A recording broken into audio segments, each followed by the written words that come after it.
ಚಿನ್ನಸ್ವಾಮಿ ಸ್ಟೇಡಿಯಂನಲ್ಲಿ ಕಾಲ್ತುಳಿತ ಪ್ರಕರಣದಲ್ಲಿ ಸರ್ಕಾರಕ್ಕೆ ತೀವ್ರ ಮುಖಭಂಗವಾಗಿದೆ. ವಿಕಾಸ್ ಕುಮಾರ್ ಅಮಾನತು ಆದೇಶ ರದ್ದು ಮಾಡಿ ಸಿಐಟಿ ಮಹತ್ವದ ಆದೇಶ ನೀಡಿದೆ. ಸಿಐಟಿ ಆದೇಶ ಪ್ರಶ್ನಿಸಿ ರಾಜ್ಯ ಸರ್ಕಾರ ಹೈಕೋರ್ಟ್ಗೆ ಮೇಲ್ಮನವಿ ಸಲ್ಲಿಸಿದೆ. ತುರ್ತು ವಿಚಾರಣೆ ಕೋರಿ ಹೈಕೋರ್ಟ್ ವಿಭಾಗೀಯ ಪೀಠಕ್ಕೆ ರಾಜ್ಯ ಸರ್ಕಾರ ಸಲ್ಲಿಸಿದ ಅರ್ಜಿ ವಿಚಾರಣೆ ನಡೆಯಿತು. ರಾಜ್ಯ ಸರ್ಕಾರದ ಪರ ಶಶಿಕಿರಣ್ ಶೆಟ್ಟಿ ವಾದ ಮಂಡಿಸಿದ್ರು. ಹಿಂದೆ ವಿಚಾರಣೆ ಆಗಬೇಕು ಎಂದು ತರಾತುರಿಯಲ್ಲಿ ಹೈಕೋರ್ಟ್ ಪ್ರಶ್ನಿಸಿದೆ. ನಿನ್ನೆಯ ಆದೇಶದ ಬಳಿಕ ವಿಕಾಸ್ ಕುಮಾರ್ ಅಧಿಕಾರ ವಹಿಸಿಕೊಳ್ಳುವುದಕ್ಕೆ ಮುಂದಾಗಿದ್ದಾರೆ. ಹೀಗಾಗಿ ತುರ್ತು ವಿಚಾರಣೆ ಮಾಡಬೇಕು ಅಂತ ಎಜಿ ಶಶಿಕಿರಣ್ ಶೆಟ್ಟಿ ಮನವಿಯನ್ನ ಮಾಡಿದ್ರು. ಈ ವೇಳೆ ಕೆವಿಯಟ್ ಸಲ್ಲಿಸಿರುವುದಾಗಿ ವಿಕಾಸ್ ಕುಮಾರ್ ಪರ ವಕೀಲರು ಆಕ್ಷೇಪವನ್ನ ವ್ಯಕ್ತಪಡಿಸಿದ್ದು, ನಾಳೆಗೆ ವಿಚಾರಣೆಯನ್ನ ನಿಗದಿಪಡಿಸಿ ಹೈಕೋರ್ಟ್ ಆದೇಶ ಹೊರಡಿಸಿದೆ.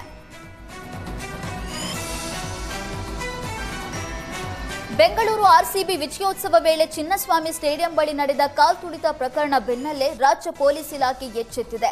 ಹೆಚ್ಚು ಜನ ಸೇರುವ ಕಾರ್ಯಕ್ರಮಗಳ ನಿರ್ವಹಣೆಗೆ ಹೊಸ ಮಾರ್ಗಸೂಚಿ ಬಿಡುಗಡೆ ಮಾಡಿದೆ. ಹೆಚ್ಚು ಜನ ಸೇರುವ ಕಾರ್ಯಕ್ರಮಗಳ ಮುನ್ನ ರೂಪುರೇಷೆ ತಯಾರಿ ಹಾಗೂ ಸ್ಥಳ ಪರಿಶೀಲನೆ ಸೇರಿದಂತೆ ಹಲವು ಕಟ್ಟುನಿಟ್ಟಿನ ರೂಲ್ಸ್ ಜಾರಿ ಮಾಡುವುದಕ್ಕೆ ಪೊಲೀಸ್ ಇಲಾಖೆ ಮುಂದಾಗಿದೆ.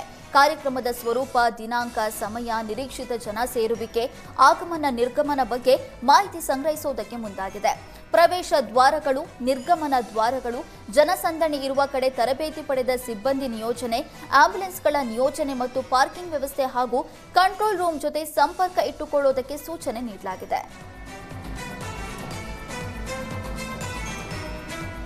ಬೆಂಗಳೂರಿನ ಆರೋಗ್ಯ ಇಲಾಖೆಯಲ್ಲಿ ಲಂಚಾವತಾರ ತಾಂಡವವಾಡ್ತಾ ಇದೆ. ಹೊಸ ಕ್ಲಿನಿಕ್ ತೆರೆಯೋದಕ್ಕೆ ಮುಂದಾದ ಮಹಿಳಾ ವೈದ್ಯರೊಬ್ಬರಿಗೆ ಜಿಲ್ಲಾ ಕ್ಷಯರೋಗ ನಿಯಂತ್ರಣಾಧಿಕಾರಿ ಲಂಚಕ್ಕೆ ಬೇಡಿಕೆ ಇಟ್ಟಿದ್ದಾರೆ. ತಲಘಟ್ಟಪುರದಲ್ಲಿ ಆಯುರ್ವೇದಿಕ್ ಹೆಲ್ತ್ ಸೆಂಟರ್ಗೆ ಅನುಮತಿ ನೀಡೋದಕ್ಕೆ ಡಿಟಿಒ ಡಾಕ್ಟರ್ ರಮೇಶ್ 40,000 ಲಂಚಕ್ಕೆ ಬೇಡಿಕೆ ಇಟ್ಟಿದ್ದಾರೆ. ಕೆಪಿಎಂಇ ನೋಂದಣಿಗೆ ವೈದ್ಯೆ ಆನ್ಲೈನ್ನಲ್ಲಿ ಅರ್ಜಿ ಸಲ್ಲಿಸಿದ್ರು.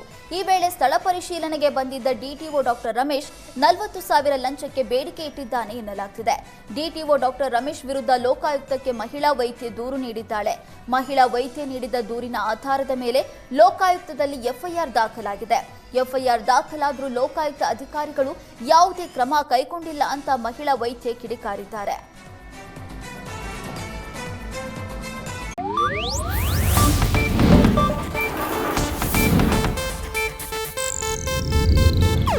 ಇದು ಏಷ್ಯಾನೆಟ್ ನ್ಯೂಸ್ ನೆಟ್ವರ್ಕ್ ಪ್ರಸ್ತುತಿ.